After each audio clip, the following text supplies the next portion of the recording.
Sa aking kaluko yung last week, may snow ito. Nilagyan ko ng kamote tapos nag-harvest daw. Paano na ito sa summer ang garlic nabutasan oh.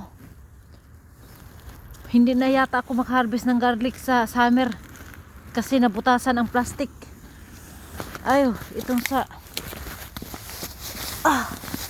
luko-luko ko. Sa mga kabuang ko, luko-luko haiguya.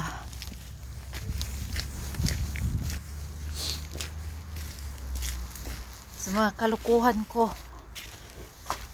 Ano na tuloy.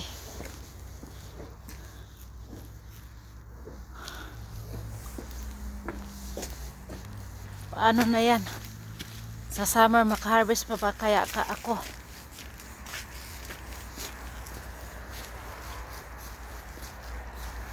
Dandahan dyan, may snow. May snow. Oh!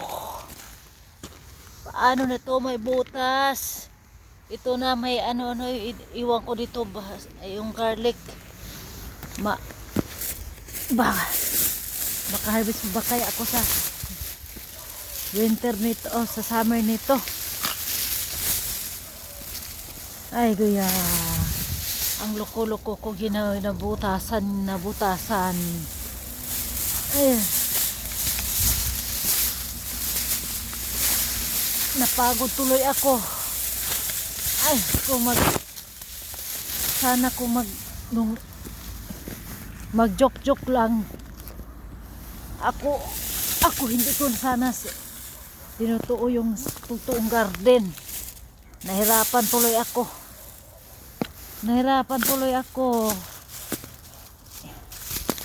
Iwan ko kung makaharvest pa ako nito. Pag winter, ganyan yan, i-cover ang plastic ang ang garlic. Para sa pag summer na,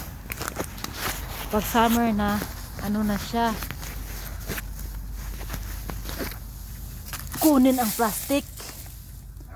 Ay guya. Ay, ang lamig. Uma na.